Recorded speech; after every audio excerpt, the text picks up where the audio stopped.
dalawang personalidad po nanindigan ngayong araw nito. Dalawang Una-una po, personalidad. Si Colonel, how do you pronounce it? Mongao ang pangalan niya, no?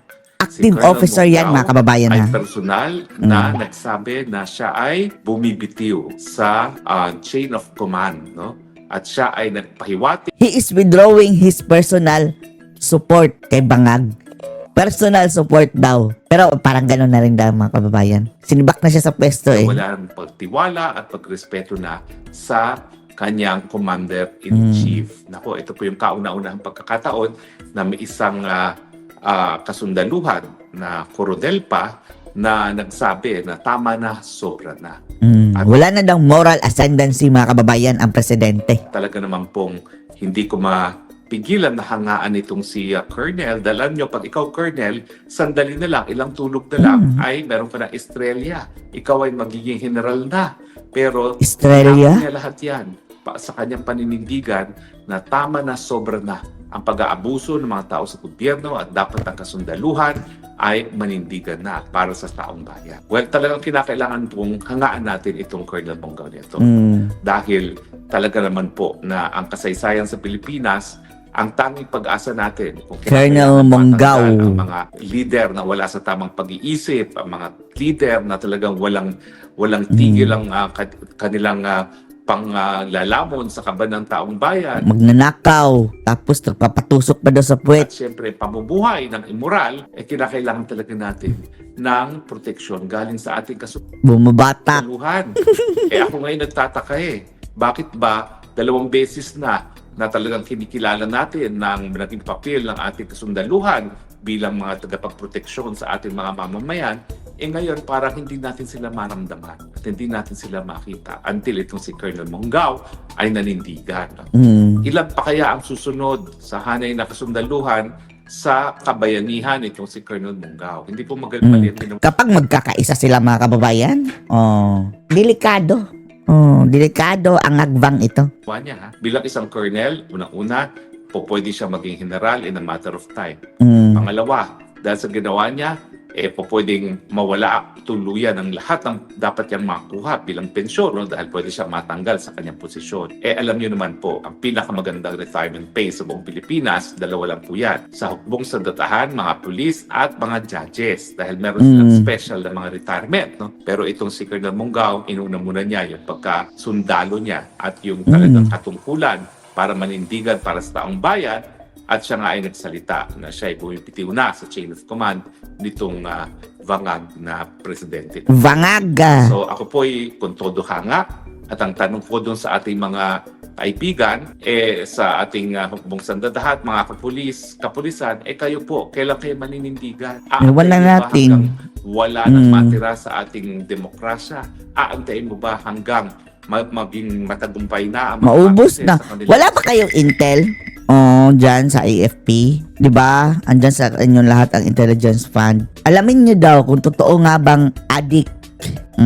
Kumuha kayo ng concrete na evidence, video or andyan nga sa mga kababayan ng AFP. Alamin nyo kung totoong addict. And then, tanungin nyo sa inyong sarili. If ever, totoo, nararapat pa bang sumunod kayo sa isang addict? Tanong lang naman yan. It's up for you to decide. Kung nararapat pa kayong sumunod sa isang addict and then later on, pagbaba ni Bangag, mananagot kayo.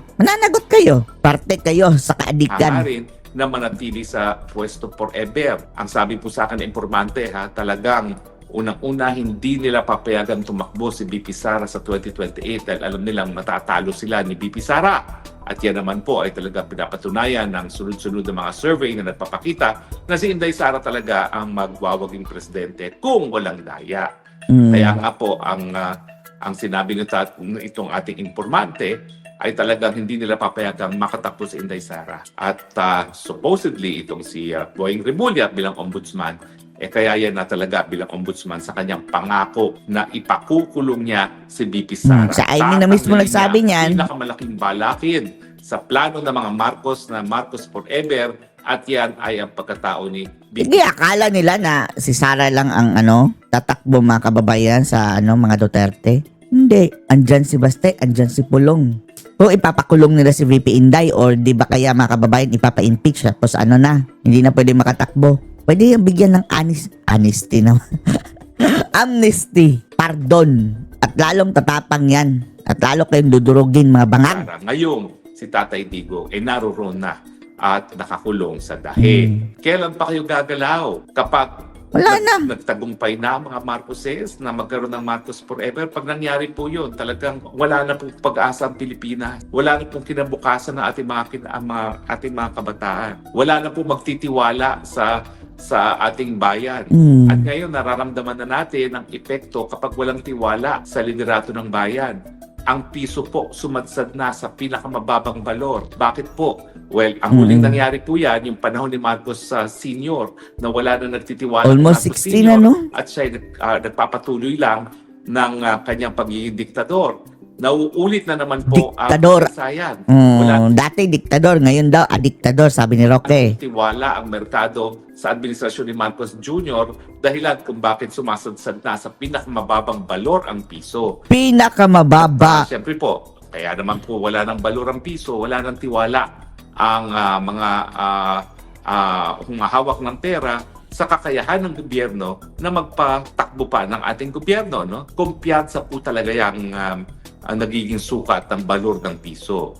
Siyempre Value. po, nandiyan yung mga bagay-bagay. Valor, magkano yung value. in-import natin as against magkano in-import natin. At ngayon talaga, mas marami tayong ini-import kesa na-export. Kaya Paano ba yan? Nagbebenta ng mga kababayan gold. Isa sa pinagbabasehan sa ating currency is yung gold reserve natin mga kababayan. Binenta ni Bangag. Tingnan nyo. mas malakas na debate. Bumaba ang ating halaga ng Pero hindi peso. natin matatanggal yung kumpiyansa sa kakayahan na patakbuhin ang tamang ekonomiya ng isang bansa.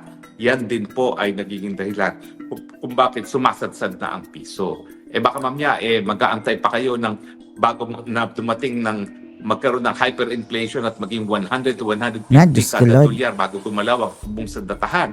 Pag ganyan po, miski malaki mga sweldo nyo, Sa wala 2028 kaya mga kababayan, magkano na lang kaya ang na rin piso? mabibili. Ang dollar. Kasi malaki yung sweldo nyo, kung magkakaroon ng hyperinflation, Dollar magkakaroon versus talaga peso. ng drastic na pagwala ng balor ng piso, wala na rin mabibili ang mga sweldo ninyo.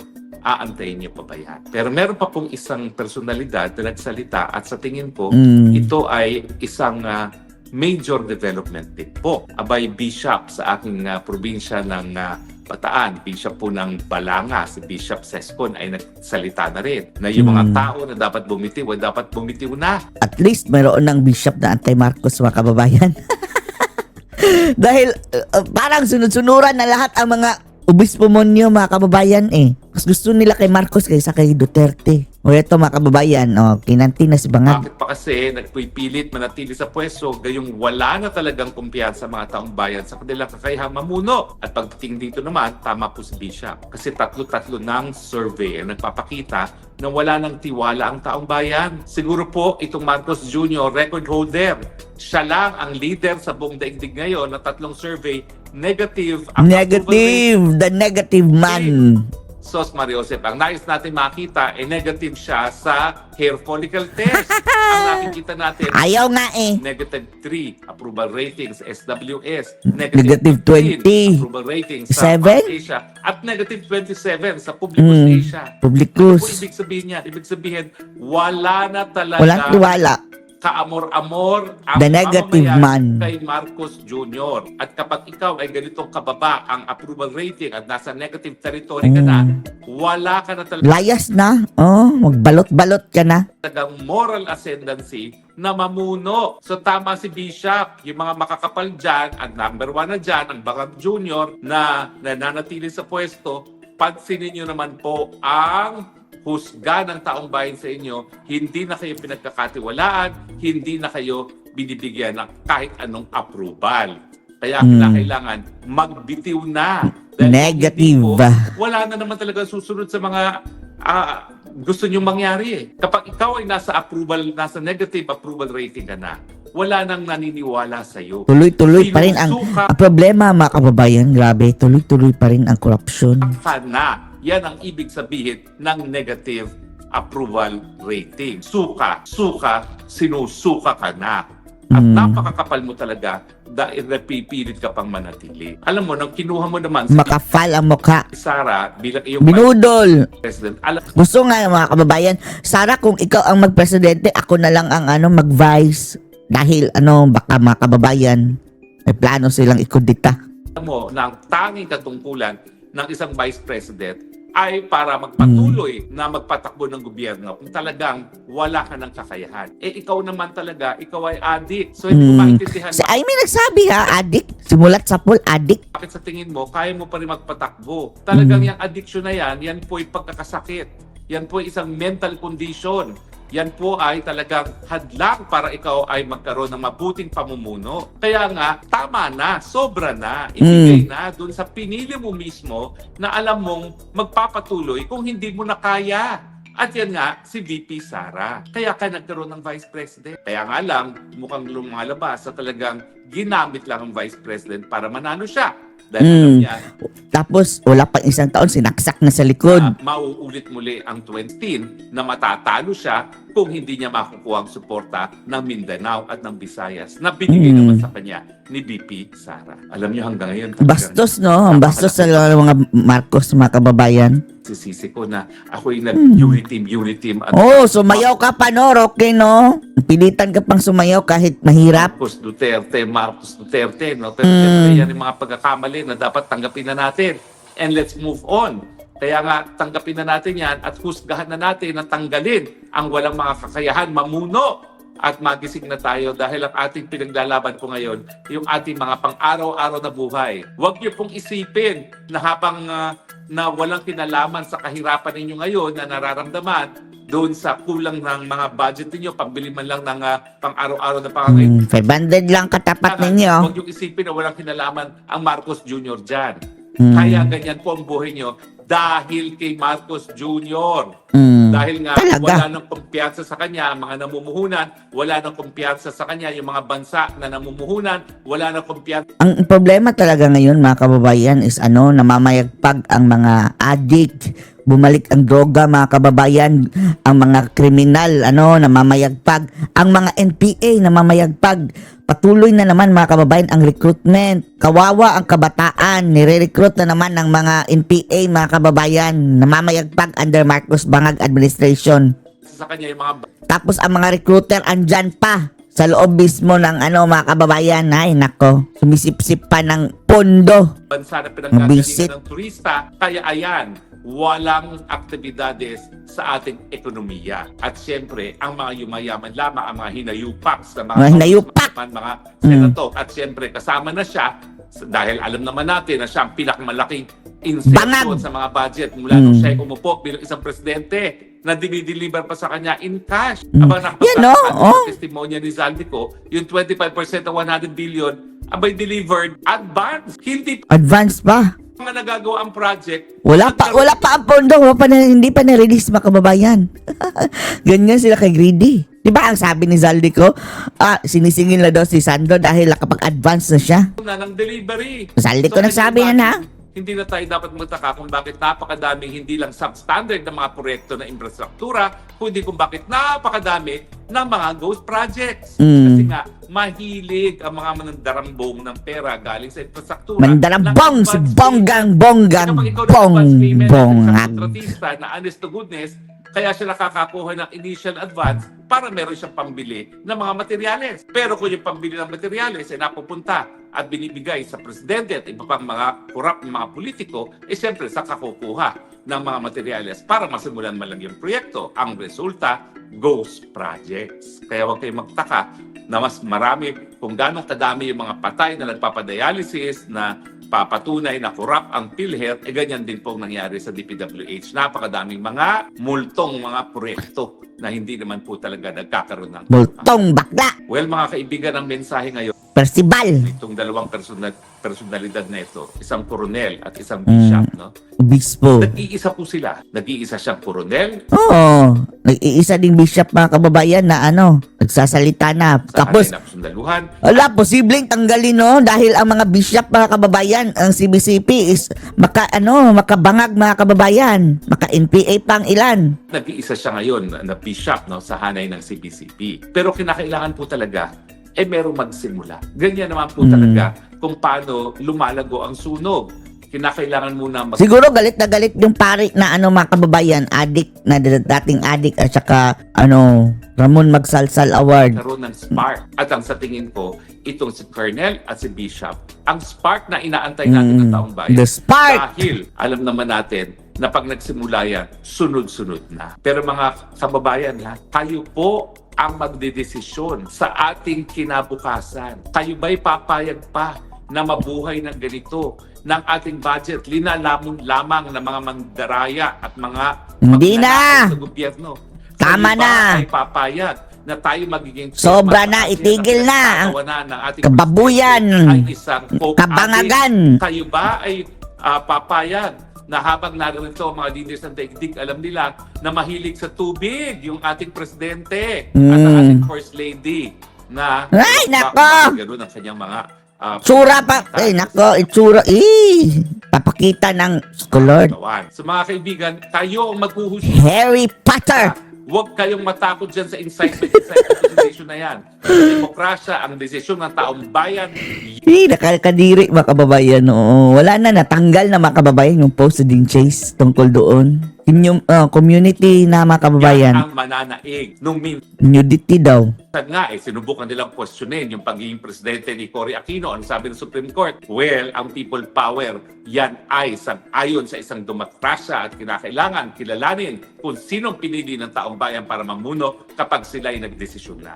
Taong bayan ba At yan yun? po inaantay natin. Ano kay Cory? Ang inyong Na- desisyon. Ilang porsyento Wala lang na po naman tayong yun mga magagawa. kababayan? Ang taong bayan ay tatanggapin ang lahat na kawalang yaang nangyayari sa gobyerno. Pero ako, bilang isang magulang, kaya naman po ginagawa ko lahat ng ginagawa ko, naninindigan at Wala tayong choice dati mga kababayan, no? Nag-aaway tong dalawang demonyong pamilya. Puro mga Judas, Marcos at saka Aquino. sinisiwalat ang katotohanan, lahat ng baw ng gobyerno. Either way, papuntang impyerno mga kababayan, Naniniwala po mga ako pamilyang na yan. dahil minamahal ko ang aking mga anak, kinakailangan magkaroon sila ng mas mabuting kinabukasan. At kung ganito ang pamamalakad ng ganung gobyerno, walang mabuting kinabukasan ng ating mga kabataan. Tayo po, ako po, 1 year short of being a senior citizen. 59 na po. Malapit Good na ba na yung tayo. senior? Pwede na tayo pumunta kay Jesu Cristo at sabihin, maraming salamat sa buhay na binigay mo sa akin dyan sa mundong ibabaw. Pero wag naman po tayong isipin lang natin ang ating mga sarili.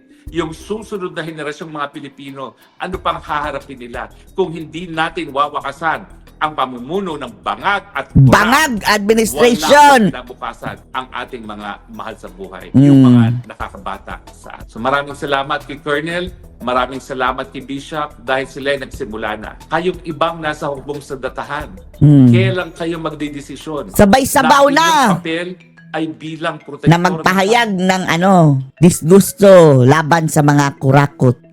That is within the bounds of law mga kababayan. Sino ba namang gusto sa kurakot, di ba? Wala naman. taong bayan at kailan nyo gagampanan yung ganyang katungkulan bilang protektor ng taong bayan at kayo namang mga nasa simbahan. Tinitingilabong namin kayo dahil kayo po ang mga tagapagbigay ng mabuting balita sa pamamagitan ng ating Hesukristo. Pero sinabi rin po ni Kristo, unang-una, dapat po na ang mga mahirap, pinapakain, ang mga walang tahanan, bigyan ng tahanan, at mga walang damit, bigyan ng damit. Yan po hindi na nangyayari sa gobyerno dahil nga po sa lantarang korupsyon. Kailan pa kayo Wala Wala na silang mga mga kababayan, wala nang kaluluwa itong mga kawatan. magsasalita? Huwag niyo pong kalimutan ang pagiging adik, ang pagiging kurakot, ang pagiging malaswa sa pang-araw-araw na buhay. Yan Malaswa! po yung ng moralidad na talagang Ang lahat ng yan mga kababayan is nangyayari dahil sa impluensya ng masamang gamot. Illegal na droga.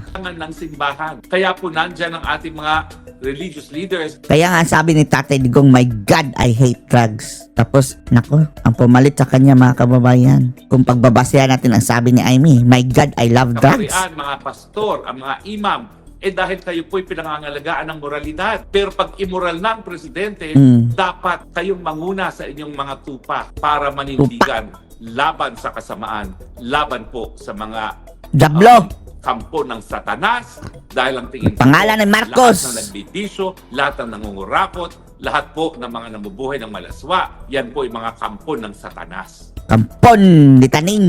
At kinakailangan po mas marami pang mga kaparian at mga kapastoral at mga Ay nako, ang ibang pari mga kababayan, I love salsa. Ramon Magsalsal Award. imam ang talagang mamuno sa kanilang mga tupa papunta po sa tamang paraan Paputi, at kasama na po papunta sa dyan paputi. ang pagbabago ng ating gobyerno. Salamat po sa inyong patuloy na pagtangkilik. Salame. Alam ko po na paminsan-minsan mukha na kaming sirang plaka nung Ay, ating bahala na. Bahala na. Dahil hindi mga kababayan Hindi natatablan itong mga bangag mga kababayan. Pwede ulit-ulitin. Dahil pa ulit-ulit lang din nilang ginagawa mga kababayan itong pangbubudol sa ating bayan. Maharlika na palagi na kayong hinihimok, naggampanan ng inyong katungkulan bilang mamamayan dahil kayo ay tunay na soberenya sa isang demokrasya. Pero hanggang hindi pa po tayo nagigising sa dapat natin gawin, hindi pa kami titigil. Dahil ang alternatibo po ay tanggapin natin ang pamumuno ng isang kampo ng Satanas, Till Kingdom Come, Kampo ni Satanas! Mabuting kinabukasan. Bangag! Udas! Pagpasensahan nyo na po kami. Hayaan nyo na kami maging Marcos resign! Dahil sa kasaysayan naman po, kinakailangan talaga himukin, ulit-ulitin kung anong responsibilidad ng mga tunay na nagmamahal sa bayan at dyan po natin ginagawa ang tasay. Salamat po sa inyong patuloy na pagtangkilik. Pagkabat ako'y parang sirang plaka na kinakailangan na ng pagbabago, kinakailangan magdesisyon na. Pero at the same time, naniniwala naman ako dahil hindi nyo kami iniiwan dito sa kausang ito na lahat po tayo, darating ang panahon, maninindiga gaya ni Colonel Mungao at gaya po ni Pisha. Ano ba ibig sabihin ng latest order ng ICC sa kaso ni Tatay? Ano ba ang motion ng mga abogado ni Tatay? Well, ang motion po nila ay para magkaroon ng karagdagang expert witness nang malaman kung yung estado ng pangangatawan at pag-iisip ni Tatay Digong ay merong kinalaman doon sa mga bagay-bagay na kinokonsidera ng hukuman pagdating doon sa issue ng provisional release. So, ibig sabihin, yung katawan ba niya, pangangatawan niya at pag-iisip, makaka-apekto ba yan doon sa number 1, na po pwede siyang tumakas. Pangalawa, po pwede niyang paghimasukan ng ebidensya laban sa kanya. At pangatlo, pwede niyang takutin ang mga testigo. Ang naging desisyon ng Pretrial Chamber 1 ay hindi na raw kinakailangan ng karagdagang mga expert witnesses. No?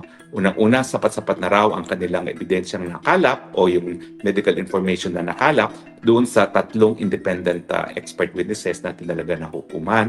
At pangalawa, yung issue naman daw ng interim release, yan po ay issue na pagdedesisyonan ng hukuman at hindi ng mga expert witnesses. Well, anyway, ano ba hong diferensya dito sa desisyon ng hukuman nito? Well, una-una po hindi naman po issue kung yung pangangatawan o ang pag-iisip ni Tatay Digong ay sapat para siya ay humarap sa paglilitis. Ang issue na hinain ng mga abogado ni Tatay Digong ay yung kanyang pangangatawan at pag-iisip ay makakaapekto doon sa mga dahilan na naging basehan ng hukuman na ipagkait ang provisional release kay Tatay Digong, yung interim release. Ulitin po natin, ibang sistema sa ICC. Ang warrant of arrest ay in-issue kapag meron lamang good grounds, wala pang probable cause. Ang probable cause ay mangyayari lamang matapos po ang confirmation of charges at dyan magdidesisyon ng hukuman kung meron ang sapat na ebidensya or probable cause para ipagpatuloy ang trial. So, binabalanse ng hukuman yung napakababang threshold para magkaroon ng warrant of arrest sa pamamagitan ng interim release. No? So, pwede ka ma-arrestuhin pero dapat bigyan ka naman ng interim release kasi wala pang probable cause. So, yun yung pinag-uusapan po, yung issue nga ng panandali ang kalayaan ni Tatay Digong at kung yung talagang pangangatawan ng pag-iisip ay makakaapekto doon sa desisyon kung pwede siyang pagbigyan ng panandali ang release samantalang wala pa naman ding probable cause. Well, ang nais mangyari ng mga abogado ni Tatay Digong ay unang-una makapag-access kung ano talaga yung naging basehan ng mga eksperto na nagsasabi na walang kinalaman ang estado ng pag-iisip at pangangatawan ni Tatay Digong doon sa issue ng interim release. Pangalawa, gusto nilang ma-cross-examine para malaman hindi lang kung ano yung qualifications ng mga expert witnesses, kundi kung ano yung methodology na sinundan nila.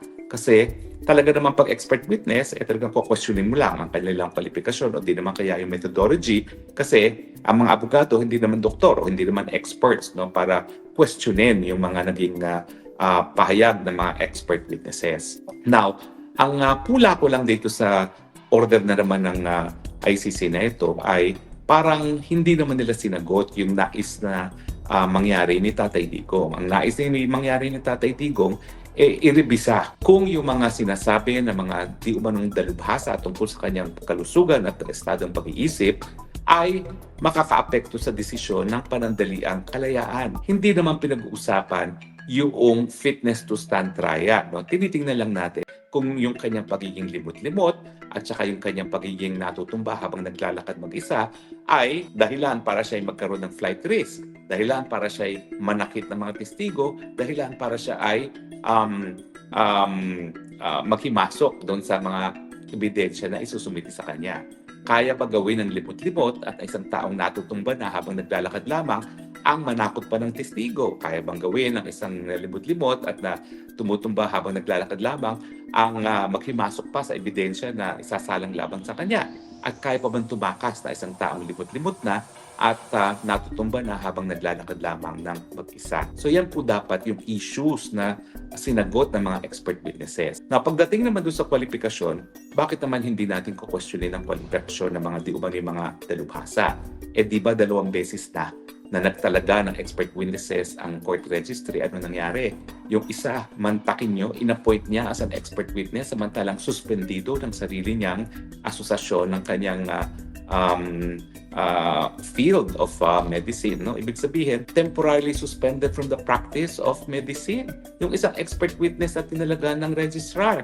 Anong klaseng vetting ang ginawa ng registrar at bakit ngayon hindi bibigyan ng pagkakataon ng mga abogado ni Tatay Digong na suriin ang kwalifikasyon ng mga inappoint ng registrar na expert witnesses? Yung pangalawa nga, nag-appoint na naman sila ng pangalawang expert at pantakin ninyo, yung expert pala, talagang bihasa sa social media at walang ginawa kundi wakwakan si Tatay Digong. O hindi ba mali naman yun? Bakit hindi nyo ngayon pagbibigyan si Tatay Digong na busisiin ang kwalifikasyon ng 3 di umano mga independenteng eksperto ay samantalang 2 beses nang sumablay ang registrar. Ibig sabihin po, dahil 2 beses sumablay ng registrar, chances are may mga bagay-bagay na po pwedeng questionin din si Tatay Digong pagdating pa lamang sa issue ng kwalifikasyon. At syempre, ang pinaka-importante, yung methodology. Alam nyo, ang pinaka-technical expert witness na naipresenta ko ay sa Maguindanao Massacre case. No?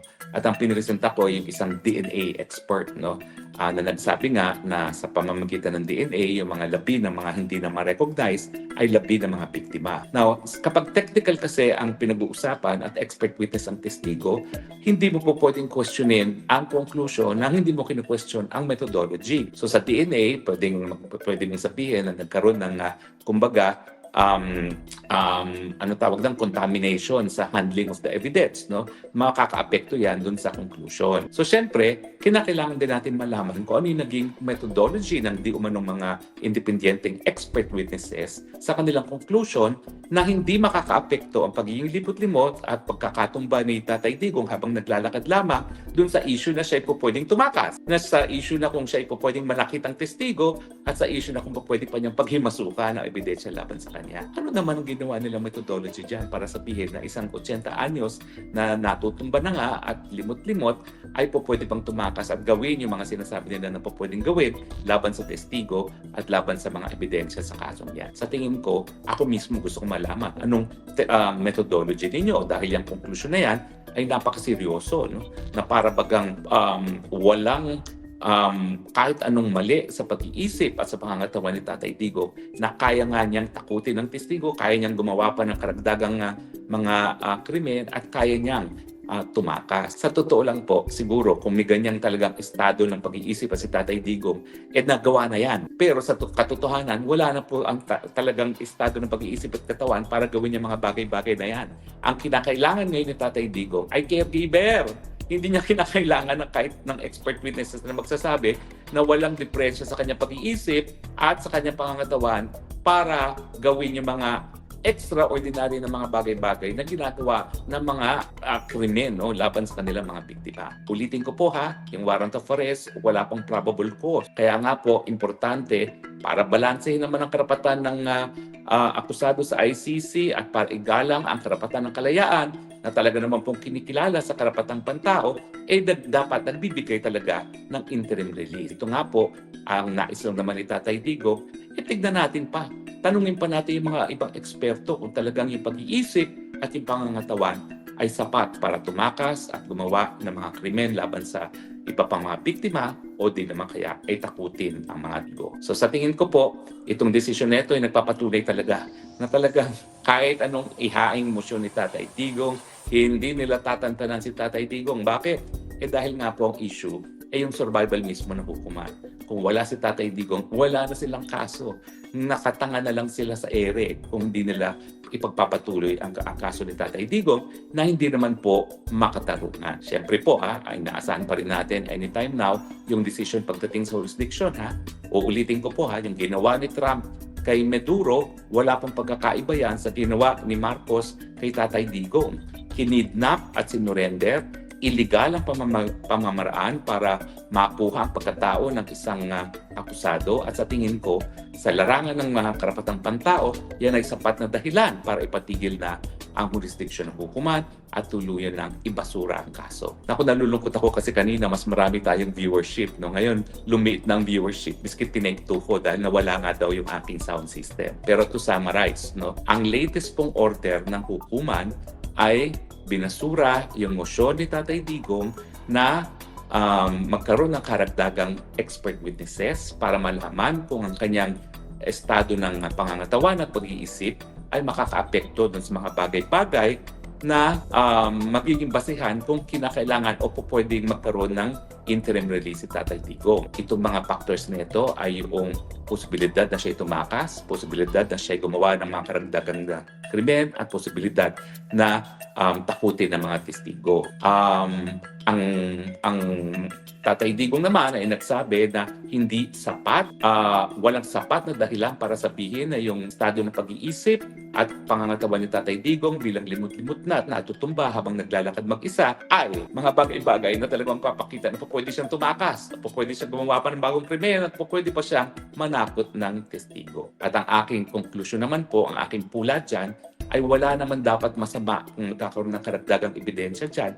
Dahil in the first place, kaduda-duda naman yung kakayahan ng registrar mag-appoint ng talagang mga credible at mga kompetenteng mga expert witnesses dahil dalawang beses na silang pumalpak sa pag-appoint ng expert witnesses. Unang beses, suspendido pala from the practice of medicine yung na-appoint nilang expert. At pangalawa, bias pala yung isang independent expert witness. So kapag ganito ang mga ina-appoint na expert witnesses, meron talagang karapatan ang akusado na busisiin hindi lang ang kwalifikasyon ng di umanong mga expert witnesses, kung hindi yung kanilang methodology o yung mga pamamaraan nila para magkaroon ng konklusyon na wala raw kinalaman ang pagiging limot-limot ni Tatay Digong at pagiging natutumba habang naglalakad mag-isa sa issue na kung siya ay pwedeng tumakas, sa issue na kung siya ay pwedeng gumawa pa ng mga karagdagang krimen, at sa issue na kung siya ay pwede pang manakot ng mga testigo. Sa tingin ko po, mali na naman yung desisyon na yan at ako naman po'y kampante na i-appealan na naman yan sa appellate tribunal, kaya nga lang, kung tama yung aking suspecha na talagang hindi nila bibitawan si Tatay Digong dahil yung very existence ng hukuman rin nakasalalay na kay Tatay Digong, wala rin pong mangyayari sa apela. Pero who knows? We can always pray for a miracle. And right now, ulitin ko po ang dapat natin pagdasal yung mga appellate chamber judges ay magdesisyon na wala ng jurisdiction ang ICC sa kaso ni Tatay Digong dahil sinimulan ang preliminary investigation, sinimulan yung engagement ng hukuman 2 years. On the second year, matapos magbitiw tayo sa pagiging miyembro ng ICC. Nakasaad sa ICC Rome Statute na kinakailangan matrigger ang jurisdiction ng hukuman sa pamamagitan ng paghihingi ng abiso ng prosecutor para magkaroon ng preliminary investigation. Pero dahil sa pangalawang taon na nga po ginawa yan ng prosecutor, wala ng jurisdiction ng hukuman nung nagkaroon ng order ang hukuman na pwede magpatuloy ang preliminary. Well, I believe in the power of prayers po. At lalong-lalo na kung 2 or more of us will pray. So pagdasal po natin, dahil sa tingin ko, yan po talaga ang pinakamalakas at makatanging pamamaraan para mapauwi pa rin si Tatay Digong sa lalong mabilis na panahon. Pasensya na po kayo kung ako talaga ay umaasa pa rin na mapauwi si Tatay Digong, dahil in the end, naniniwala pa rin ako that God will not allow an injustice to be done to a good. At yan po si Tatay Digong. Sana po naintindihan ninyo itong latest order na naman ng hukuman at patuloy po tayo magdasal. Let's bring Tatay home. Salamat po sa inyong patuloy na pagtangkilik. Ito po ang inyong Spokes ng Bayan nagsasabi, I love you, Tatay Digong. I love you, Philippines. You're the only country that I have. You're the only country that I will. God bless the Philippines. God bless Tatay Digong. Salamat po. Have a good day.